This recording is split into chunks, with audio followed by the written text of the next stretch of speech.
Hi, everybody. Welcome. Thank you for joining us. This is our third virtual Latino Lead event, so we're really happy to have you all joining us today. We'll get started here with Irma, our Executive Director, taking off and introducing our guest speaker today.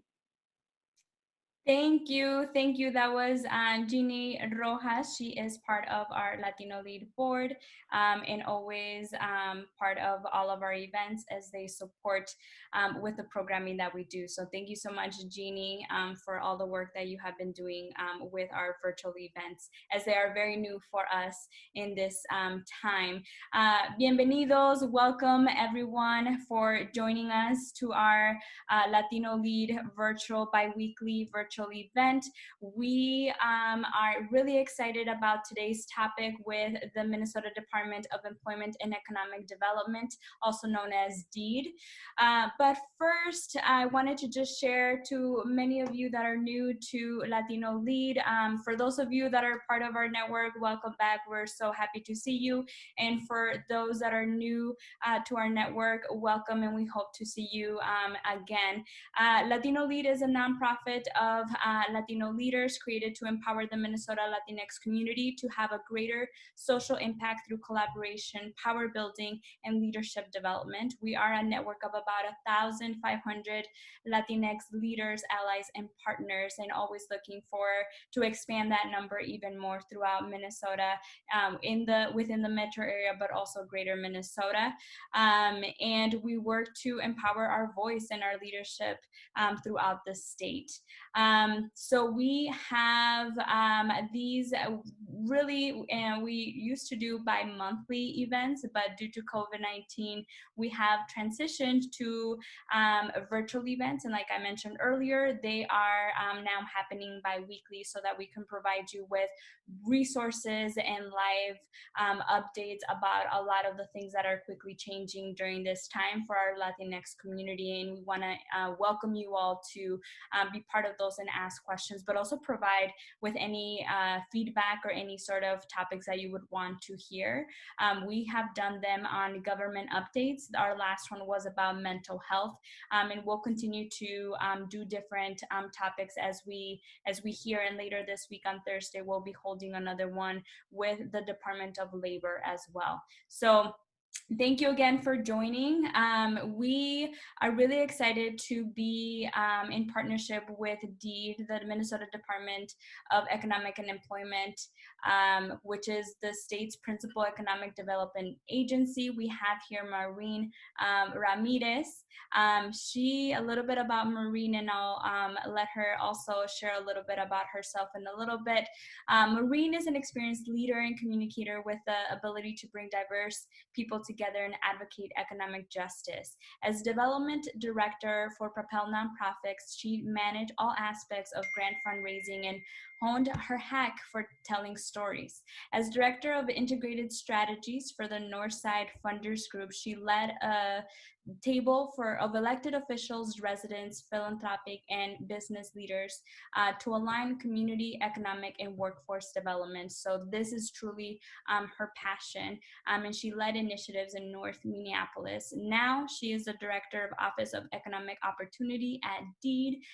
So welcome so much, Maureen, for being part of our bi-weekly Latino Lead virtual events. And I'll turn it over to you to share more, but also because we really try to invite folks to be from our own Latinx community, leaders in our network, to be part of these conversations and sharing the stories, because we know that Latinos exist in all sectors. But first, Maureen, tell us a little bit about your own Latinx roots and background to the Latino community. Oh, thank you, Irma. It's nice to be here with you tonight. It's nice to see folks. And yeah, thank you for the introduction. So my name is Maureen Ramirez. People often ask me, is that your real name? And I say yes, because sometimes people say like, oh, did you marry somebody? And that's how you got an Irish first name and a Mexican last name. But no, that's my name. It's a pretty good story about who I am and how I identify, which is Latinx, Latina, but also mixed. My my parents met in Catholic high school in Minnesota in the 70s. My mom is Irish American and my dad is Mexican American. So on my dad's side, my family came from Mexico. It's been almost 100 years. So 1925 is first records we have. They came as migrant workers. These are my great grandparents, Jose and Agustina from Mexico. They came through Texas and Minnesota, and they went back and forth for a while, which is normal, and that's the pattern. And then in the 1930s, they started staying over and lived on the Old West Side in St. Paul. It's pretty much where the St. Paul downtown airport is now. So that was all housing. And then there was a big flood in the 60s, and they didn't rebuild any of those houses. And so people moved out of that neighborhood and in what's still the West Side, where the housing is now. And then I actually live in my grandma's house and have been here probably 3 years. So I'm like looking right at some pictures of her, my grandma Josephine, and live here, got a couple kids. So yeah, identify really as mixed race and Latina, and a little bit older than some of the waves of Latinx folks who came more in the 90s and things like that. So thank you for the question. Yeah. And I think that just, we often talk about new immigrants to Minnesota and new Latinos, Latinas, Latinx into Minnesota, but really the reality is that Minnesota has had Latinos for a long time. And I think it's really important that you, and thank you for sharing your story about your family's history, Latinx history in Minnesota for over 100 years. So thank you so much for sharing a little bit about you and your family. I really do appreciate it. And thank you again so much for being here. And to get us started, I just wanted to share a little bit of data with you. As you know, the first step in addressing disparities is by defining them. One stark disparity we see, or that we've seen at LatinoLEAD from data that we've been able to collect, is that filing for unemployment insurance benefits, since March 16 is at 15.4% for white people in Minnesota's labor force that have applied for these benefits, while 26.4% of indigenous people and people of color in Minnesota's labor force have applied for benefits. So I think that's really important data to share and talk about, just because the percentages are really stark in communities of color. And that is, when we think about it, right, like that is about 1 in 4 people of color applying for benefits after losing their jobs, a percentage that's nearly twice as high among white people here in Minnesota. And that's definitely an important conversation to have, and we'll dive into with those numbers in mind, right? We'll dive into the first question. Maureen, if you can share a little bit about what are the latest updates you can share?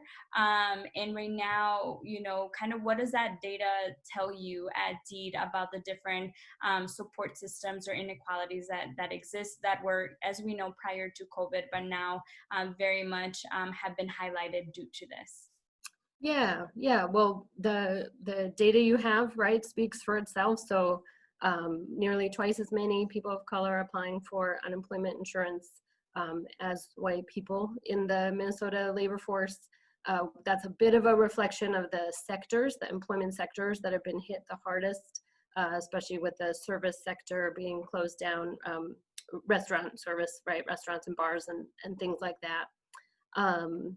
It also is a reflection, it doesn't even include everyone. So as you know, or maybe not, but we'll cover this, right, that the applying for unemployment insurance benefits and receiving benefits, which is when the state makes up some of your lost income. So because you can't work, because you have been separated from your job, the state then pays a benefit to you, so a cash benefit to help replace some of that lost income.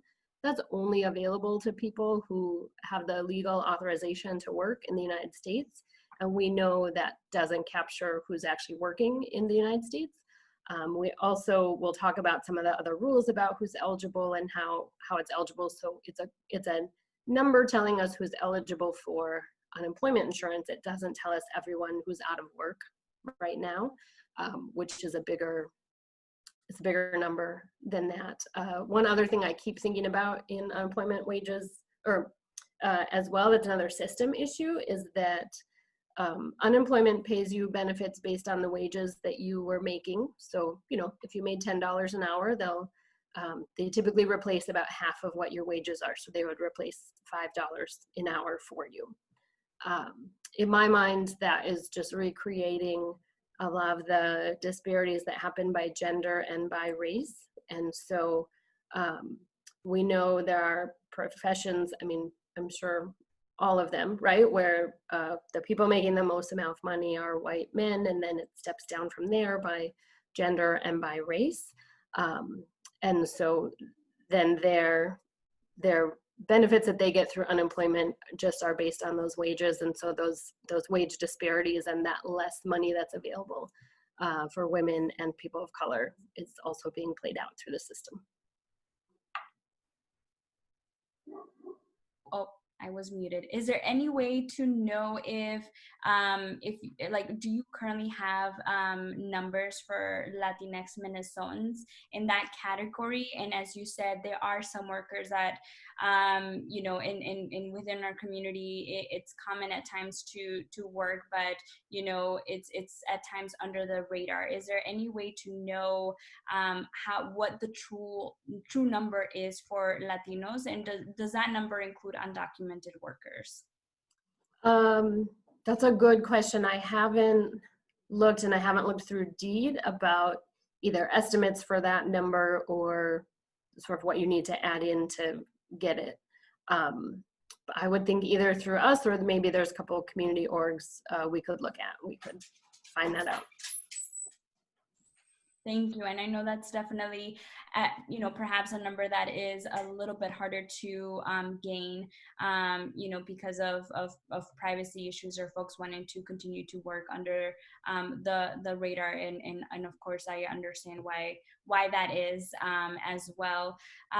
Moving along with another question and kind of transitioning into that, can you, does for unemployment insurance, tell us a little bit about what is the process like, what are the steps to take, and who is eligible for unemployment insurance? And one of the questions as a follow-up is, are undocumented workers, you know, eligible for this insurance? Sure, I can do a review of what's been happening in unemployment insurance and who's eligible. The unemployment insurance system, well, I mean, first it was built somewhere around 80 years ago, and again, put in place as some kind of social safety net for people. If you lost your job through no fault of your own, if you're separated from your work, then you can apply for benefits. And when we say apply for benefits, we mean go online to the unemployment insurance system. It's uimn.org. So UI for unemployment insurance, MN for Minnesota.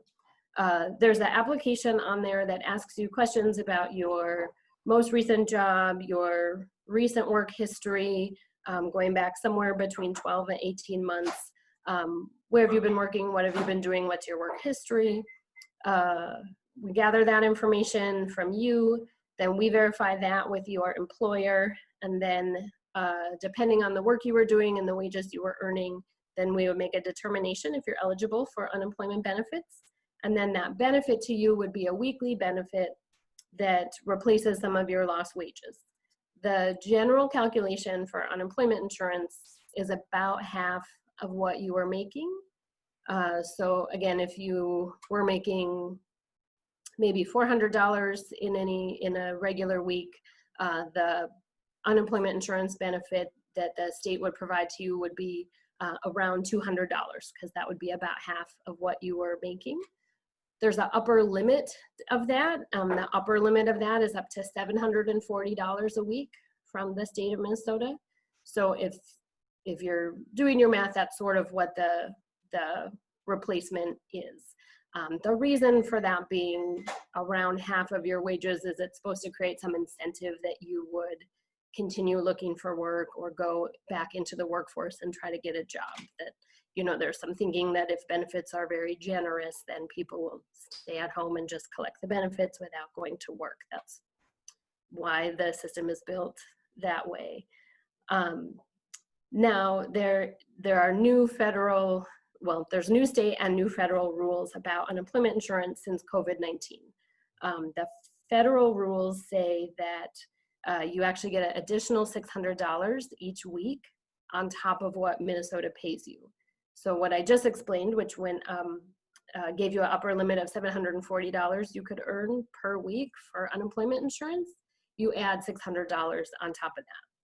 And whatever size benefit you're getting from the state of Minnesota, say you're getting $200 a week, you would get $600 on top of that. There's no, like, some people will get $300 or anything else. Everyone will get $600 on top of their regular benefit. And that was federal legislation that passed at the end of March. And that's the federal government recognizing that people need additional resources, need a way to pay rent, need a way to buy their groceries. Federal government did that for 13 weeks. So that's a $600, we call it like a top up, an add-on. So additional $600 you would be eligible for from the end of March. 13 weeks from the end of March brings to the end of July. The other thing the federal government did for unemployment insurance benefits was to extend the amount of time you're eligible. So they added 13 weeks of eligibility. So now if you qualify for unemployment insurance, you can get it for 39 weeks. It had been 26, but now you can get 39. That's especially good in Minnesota because we have really some high levels of seasonal employment. Maybe you know people that work construction in the summer but are laid off over the winter, or vice versa. They might have winter jobs, but they don't have work in the summer. But especially for those folks that had been laid off over the winter, or if you already have been looking for a job and collecting unemployment benefits, you can get that, everyone gets that extension. So 39 more weeks of unemployment insurance. Again, if you look at a calendar and say that at the end of March or mid-March, when those first orders went in effect, and so restaurants were shut down, and that's maybe when you lost your job. 39 weeks from that middle point of March takes us almost to Christmas. So it's about mid-December. So if you don't find work all of that time, that's how long you'd be eligible for unemployment benefits. Those two things, the extra $600 and the extra 13 weeks, you don't have to do anything extra to get those two things from the unemployment insurance benefits system. They just happen for you automatically.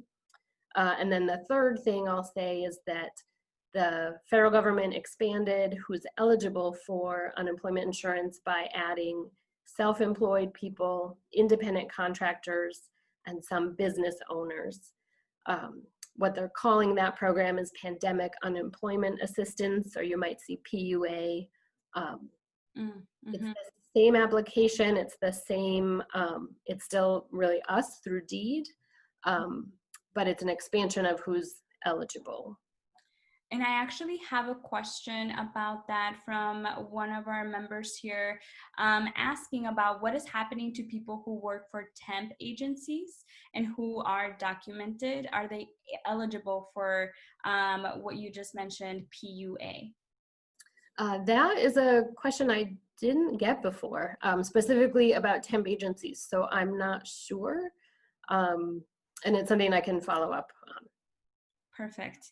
And I will actually, we have a couple of questions coming in and I don't want to miss opportunities to ask these. So yeah, another question that has come in is, what can an employer do who receives the PPP funds, but employers prefer the uninsurance benefits? Does the employer or employer need to notify somebody about or deed about this?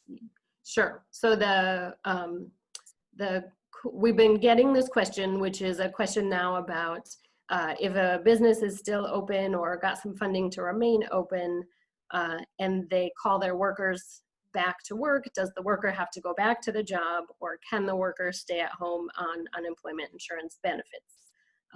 Especially because what I just described as that extra $600 every week, does mean that some workers, based on the wages they were making, can earn more in a week on unemployment insurance benefits than they might earn going back to the job. So people have been faced with this question. One is because of the earnings, and the other question is about whether to go back to the job or not, is about safety, security, health, right, fear, all the things that people are feeling about the pandemic. So if the employee gets called back to work because the office is open or the business is open, and that worker is able to go back to the job because they're healthy, because the accommodations, or what, like the way the business is set up is safe for that worker to go back to, and they don't have an underlying health concern or a risk about it, then if that employee chooses to stay home, the employer should raise an issue with DEED, with our system, because in that case, the employee would be essentially refusing a job offer. And a condition of getting unemployment insurance is that you are available to work and you will take a job offer that is available to you. And so that is a case where it could mean that then that employee is not eligible for unemployment insurance benefits because they refused a job that was available to them. So yes, in that case, an employer would raise an issue with DEED, and employers have their own accounts they can go in because again, DEED is verifying with the employer about which employees are eligible. But in that second case, let's talk about that, because these are the ways that the state has expanded unemployment insurance eligibility for people in Minnesota. So the governor did this with an executive order in March and said that if you have, well, if your business or your workplace has been shut down and closed because of the executive orders, you can qualify for unemployment insurance. If you have been ordered to stay home by a doctor or a medical professional because of some health condition that you have, you can be eligible for unemployment insurance benefits. If there is an outbreak of COVID-19 in your workplace, you can be eligible to stay home and collect unemployment insurance benefits. And then if because of the school closings or your childcare closing, you don't have childcare for your children and you need to stay home to take care of them, then you may be eligible for unemployment insurance to stay home. So those are some reasons that even if your employer calls you back or like opens back up and says you should come, if you have one of those other reasons, including some underlying condition or health risks to you to going back, that you may be eligible for unemployment insurance benefits. You also, and I think you're having the Department of Labor and Industry come to speak on another call this week or next week, which is helpful because the Department of Labor and Industry and the Minnesota Department of Human Rights are the two agencies that would also help you or could walk you through some process of requesting an accommodation in your workplace. So people who have underlying health concerns or some health condition that would make it so that they need an accommodation in that workplace in order to keep doing their job in a safe way. Those folks are protected as a protected class through the human rights statute or just human rights law in Minnesota, that you can't be discriminated against having a disability. Having a health condition is and can be considered a disability, and that your employer has to make an accommodation for you.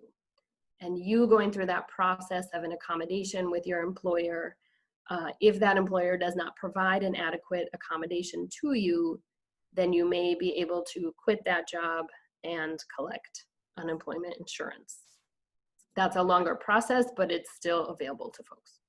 So what it sounds like is that if you are asked to go back and they are the right, just equipment guidelines in place at your job, and you are currently feeling or are not having any type of symptoms, like you then in many ways do have to go back to your job, because then you risk losing unemployment, that unemployment benefit that you're currently receiving. But that's only if your job has then guaranteed a safe workspace. I think that that's what you were mentioning, Yep. right? Yep.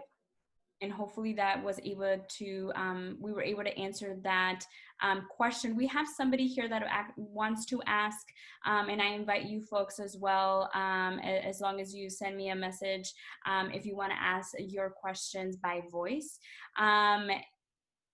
We'll turn it over to Betty on the call, if you don't mind unmuting yourself, or I can unmute you now to ask your question. So I have the question about the temp agencies, because there are a lot of, when you go through the unemployment application, traditionally, temp agencies were eliminated. I mean, if you work for a temp agency, you can't qualify for unemployment. So, and my question is really, is the PUA changing that? And you're saying you need to check that out, right? Right. Yeah.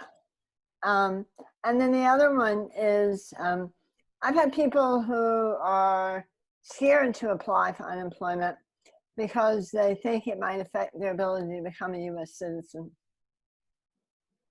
So the public charge rule, yeah, from the Trump administration, yes. It's a good question, and we've gotten it. What we can see from the Immigrant Law Center and from our perspective as well, unemployment insurance benefits will not make a difference or make you become or have a public charge determination, because it's you had to work in the first place in order to qualify for unemployment insurance. It's considered an earned benefit. So really it demonstrates that you are working in order to get this benefit. And so what we've seen is that no, unemployment insurance benefits are considered an earned benefit and will not make a person get the determination of a public charge. Thank you. I know that is definitely a question that has come up time and time again. And so for folks that are, applying for benefits, of course, we know that undocumented people are not currently, because the system is set up the way it is for unemployment benefits. But if you are a resident or are in the process of getting your documentation, it sounds like unemployment benefits do not and will not impact the new public charge. So, definitely apply for unemployment benefits because it will not impact, correct? Yes, yep. Perfect. We have here, Carmen, a question about what are the chances for a person that quits their job due to a justified reason? Can they get unemployment insurance?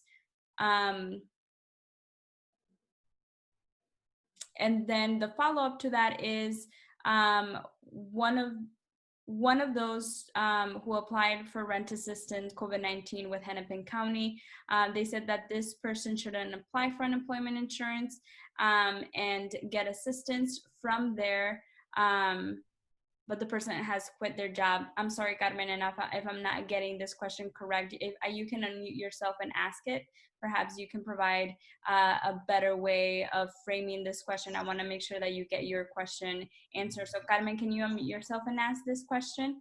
Yes. Welcome. Thank you, Irma. Thank you, everyone.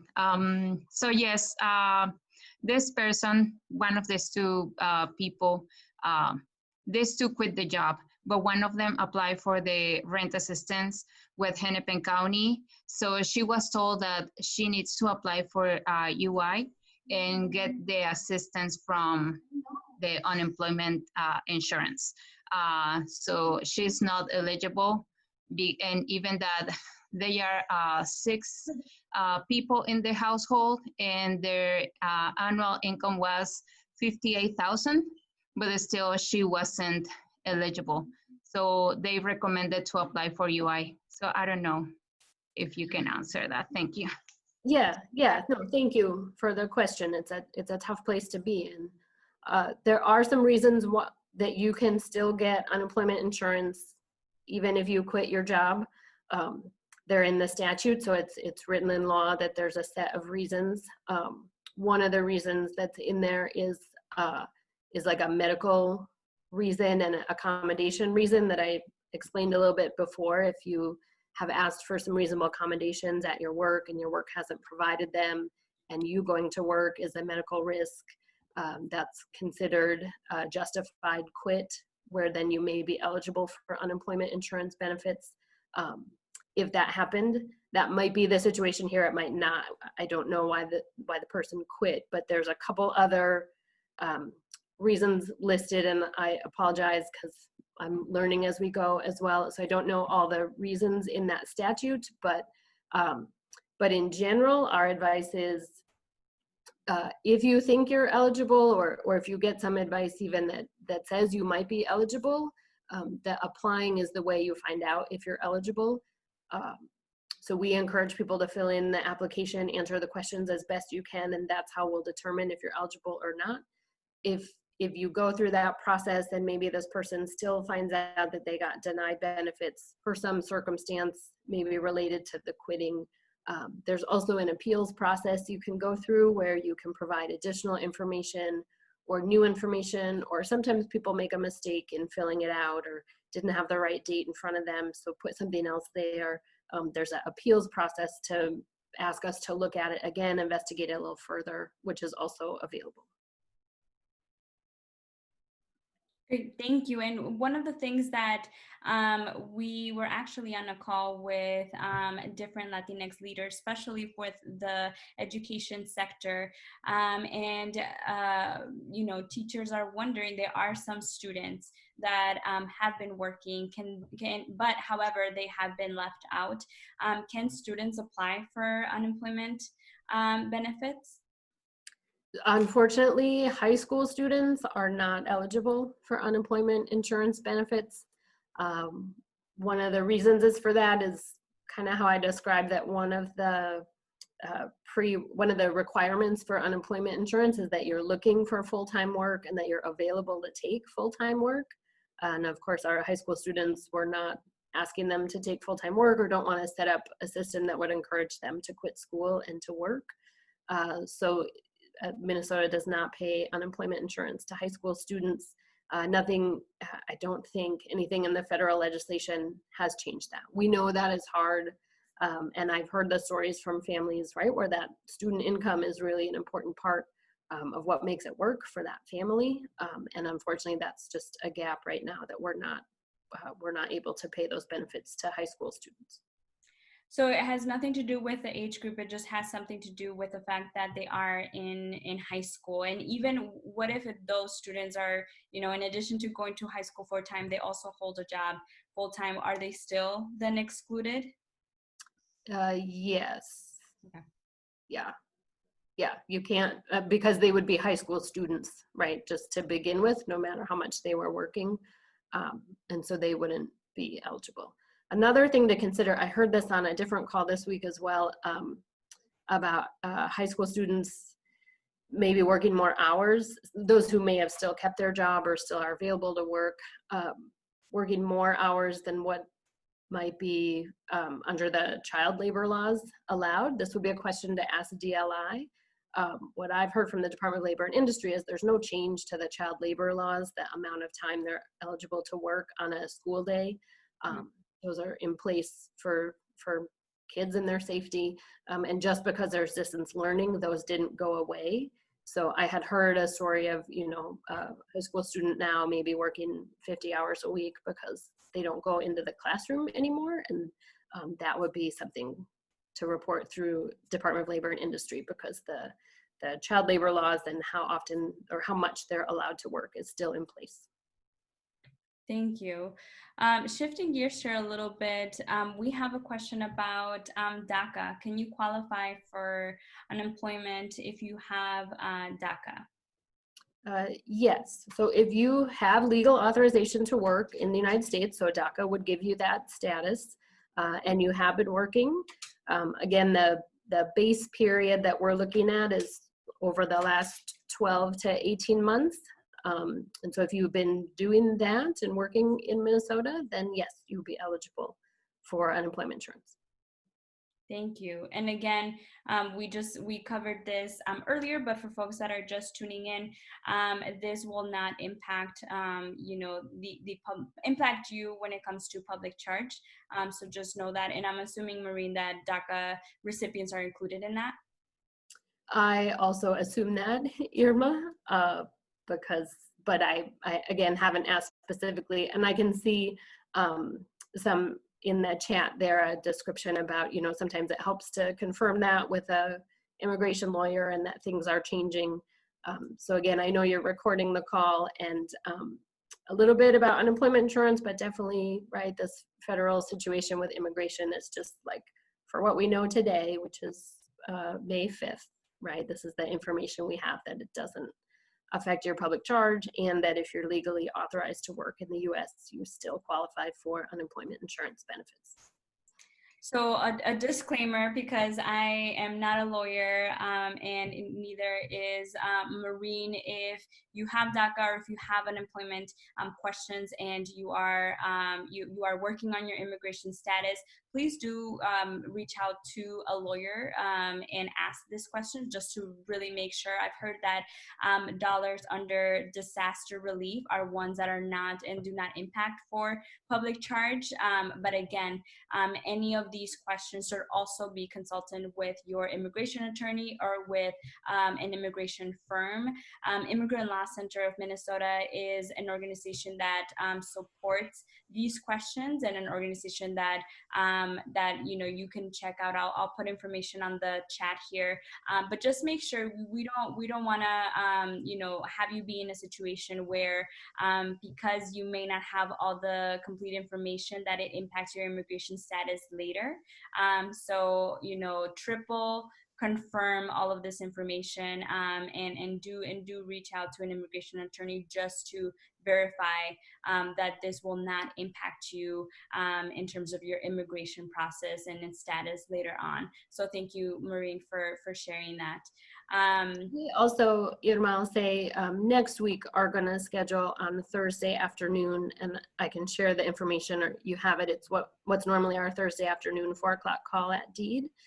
Is going to be immigrant-specific questions and unemployment insurance with the Immigrant Law Center of Minnesota, and with DEED, and then probably someone from DHS from their refugee resettlement program. And so we'll have another time, because again, sometimes it helps to hear it more than once, and with some different people present. So I'll share that information, and we'll spend about an hour doing specific immigration questions about a variety of things, including unemployment insurance. Perfect. And we at LatinoLEAD will make sure that we share out that information with you all following this call as well. So thank you, Maureen, for the heads up. I have somebody here on the chat saying, I am having trouble with the system. My account freezes when I try to enter and type my work. This has happened to me about 3 times on 3 different devices. I can't get through on the phone. What else can they do to ensure that they are processing their application? Yeah, I'm sorry that you're having difficulties, and we know those phone lines are really full. We have added about 100 staff since the pandemic started out, and we haven't covered our numbers. The last I looked, we were over, I think, 600,000 people who had applied for unemployment insurance, just again since about March 16th. To put that in perspective, that is twice as many people as applied for unemployment insurance all of last year. And in 2009, which we think of as one of the real tough years of the Great Recession, about 450,000 people applied in that whole year. So we're really dealing with high volumes of calls, taking about 7,000 calls a day, which is about 13 every minute. And so we know those phone lines are jammed and full, and ask for some of your patience, and also ask you to call early in the day. That is sometimes better, it's sometimes not. Technical issues freezing on the website, I mean, would guess that that's overload or lots of people in the system, and I don't know. I don't have anything more specific to say about that. So really trying on those phone lines. If you have a specific question about your account, it is your best option. And I know it's not a great option, but that's what we have. Thank you. So overall, keep trying, keep doing your application, keep calling, be, persistent with ensuring that your application gets through, knowing that there is a jam in the system at the moment. So patience, but also do not give up and keep trying. I'm going to shift here a little bit. We have a question about small businesses.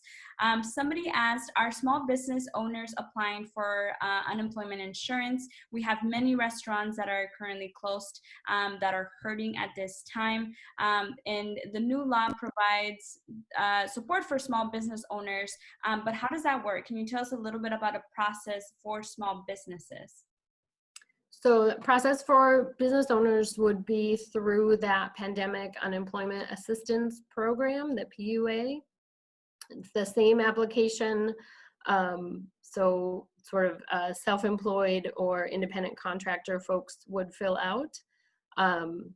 You do the same, it's just one application on the website based on your answers to that application. Then on Deed's end, we figure out if you're eligible for regular unemployment because you go to work for somebody else, or whether you're eligible as a business owner or self-employed or independent contractor, and then calculate your wages and estimate that based on that. So same process for those folks. Now it has taken longer because that system wasn't set up, because it was created by the federal government at the end of March. They made it be a law and said this is going to happen, and then the state of Minnesota had to build that system. So we built that system, and it took about 4 weeks, which sounds like a really long time, and it is when you're waiting for those benefits.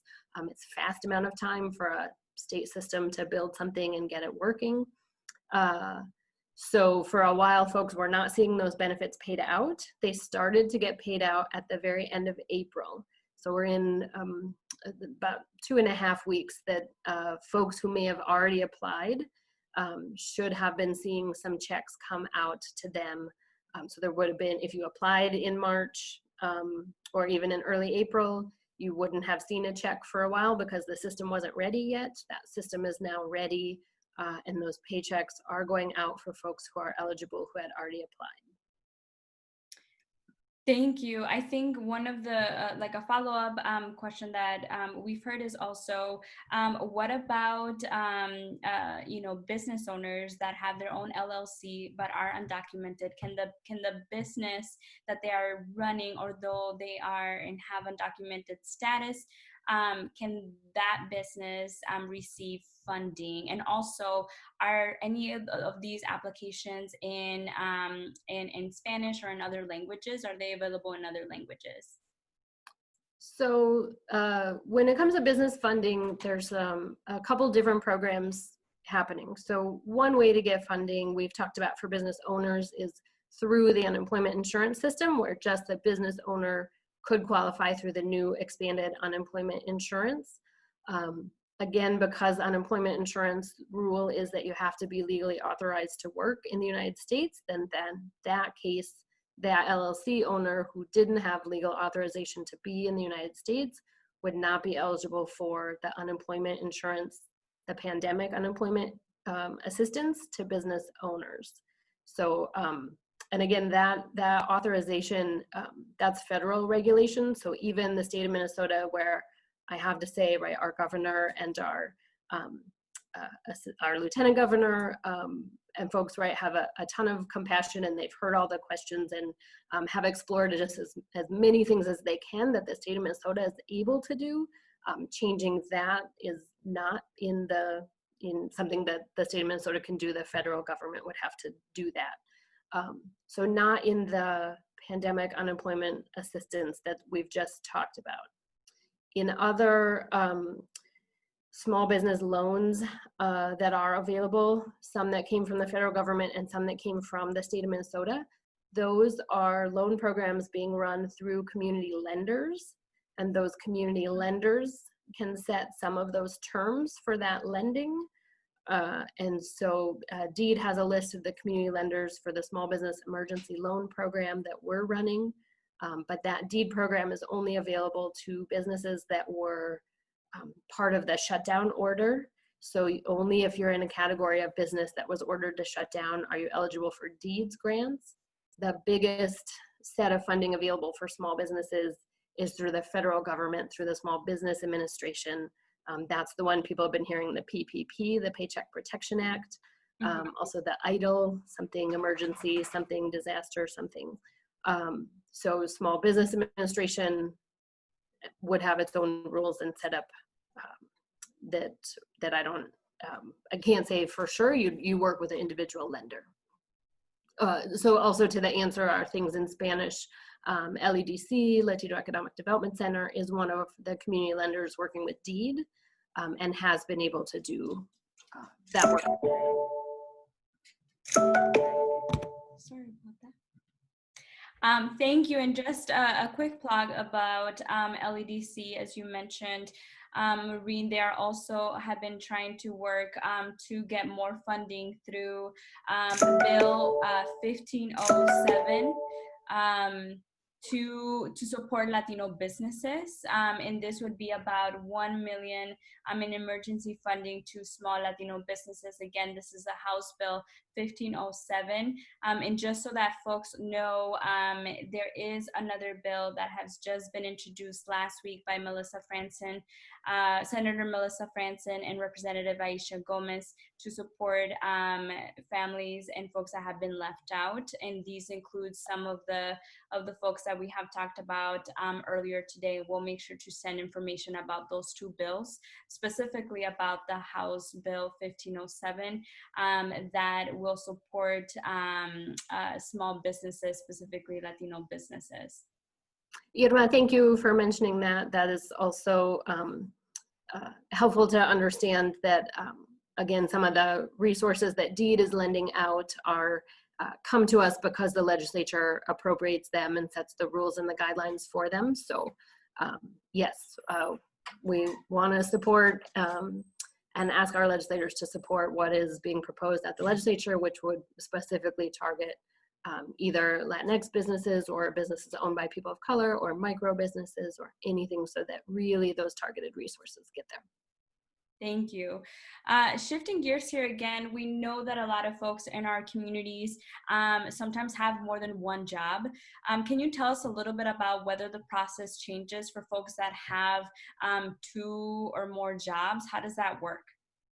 Yeah, that's a good question. And I think I combined this question with one I also saw about somebody who has reduced hours. If they didn't lose their job, but they're just working less, can they still qualify for unemployment insurance?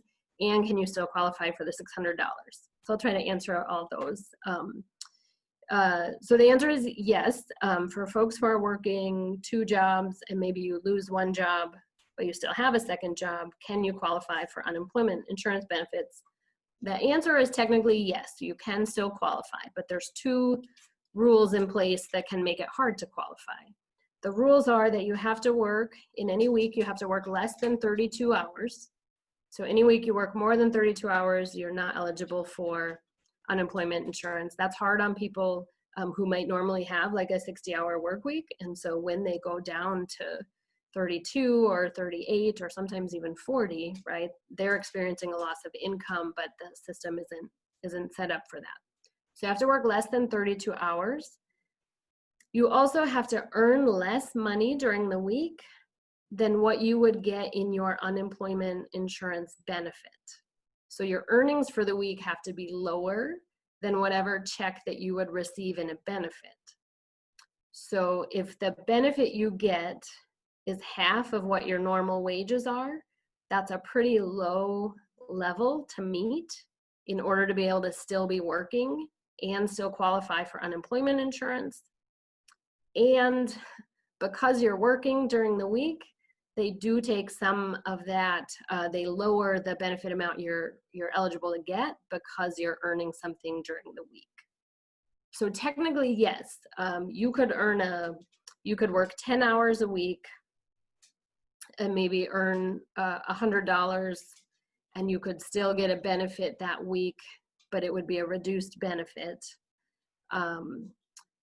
And you would get a reduced benefit from the state, but you would still get the $600 from the federal government. So if you have two jobs and you work, say, 30 hours a week at both jobs, one job laid you off altogether and one job you're still working 30 hours a week. Yes, you're working less than 32 hours a week, but you are probably making more in that job at 30 hours a week than half of what your other job was, right? Just because full pay for 30 hours is going to be more than half pay for 30 hours. So then you actually don't qualify for unemployment insurance. So it's really a system built for people who had one job and they worked 40 hours a week and they've been doing it for a long time, so they have history and they can prove that. Likewise, if your hours got reduced, you can still apply if you've had a reduction in your hours. You would still be eligible for the $600 extra every week. But again, only if the amount of hours that you're working, if the money you earn there is less than what your employment benefit would be. It's like a giant math problem for everybody to do. Sort of calculate your earnings, calculate half of that to figure it out. The other way that you can figure it out is by applying, right? And so applying, and they'll do the math for you and they'll tell you if you're eligible or not.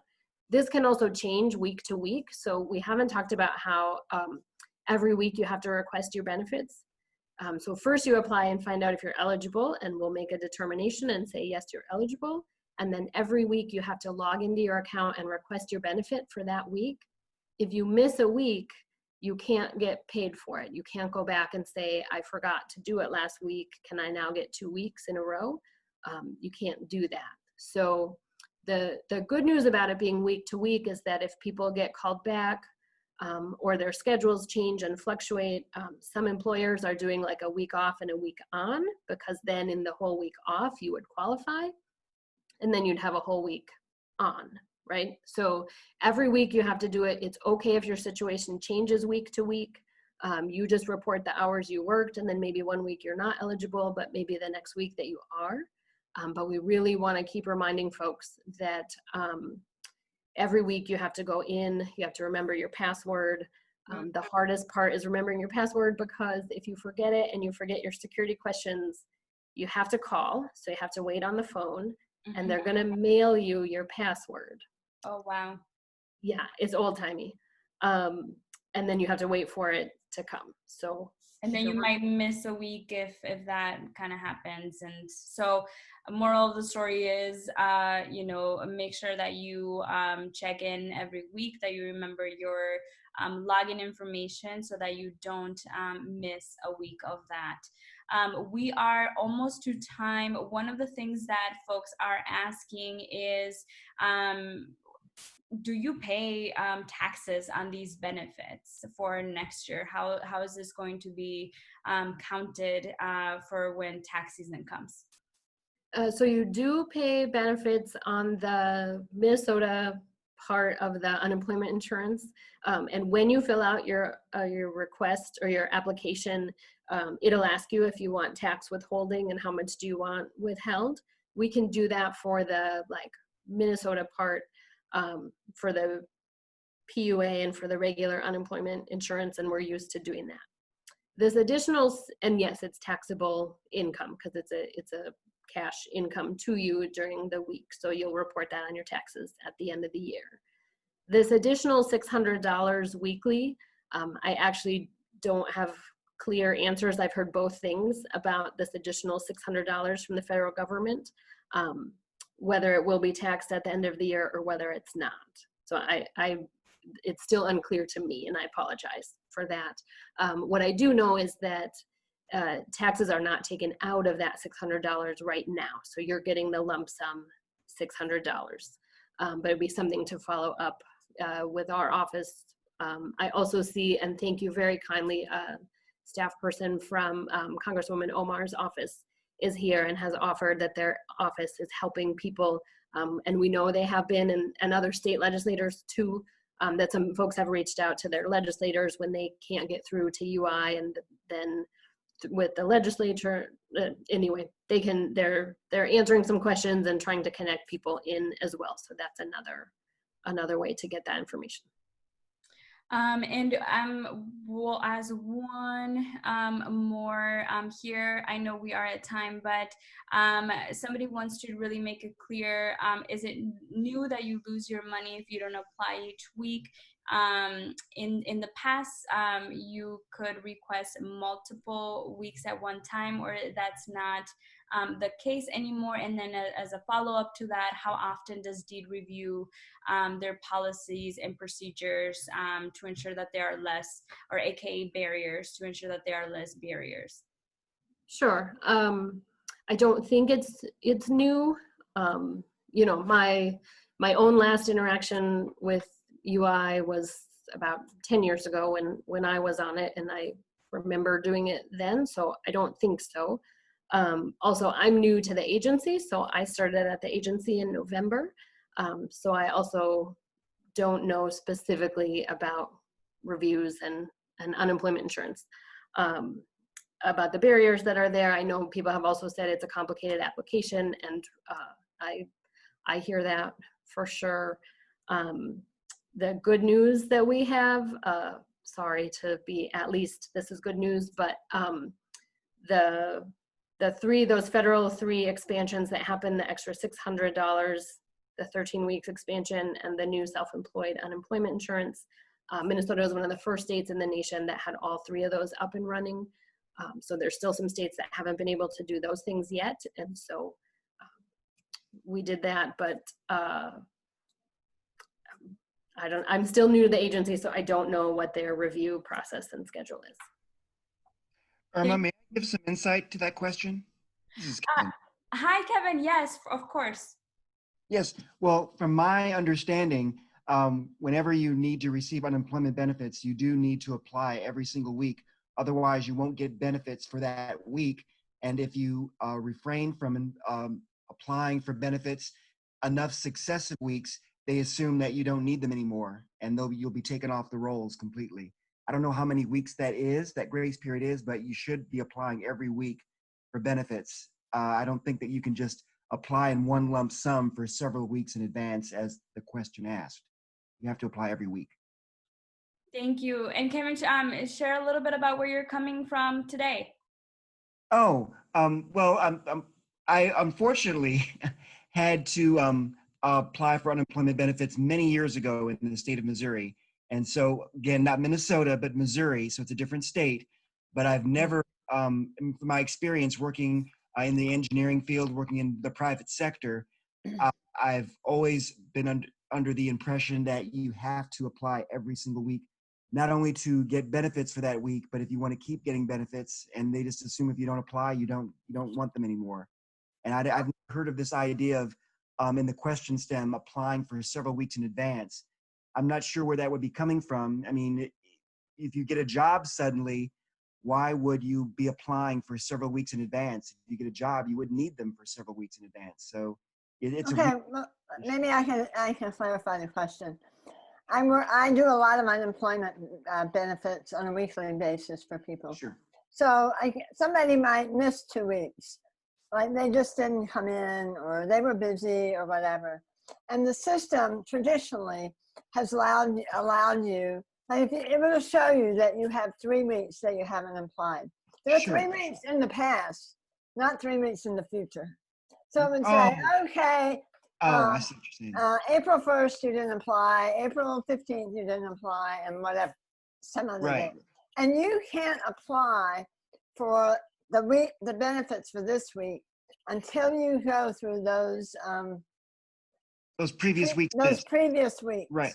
I see what you're saying. And, yes. and if you weren't working, then you get that money. So I don't know if there is a cutoff of some kind that sort of says, like he said, if you haven't applied in a couple of weeks, or I don't know what the number is it Right, 4 weeks, 5 weeks, then they assume you found a job. Right. Correct. But, the what way you're the saying is system correct. has traditionally worked, Right. you don't automatically lose those weeks Got you. if it's in the short term. the Sure. longer term, maybe you do, I mean, you probably do lose them.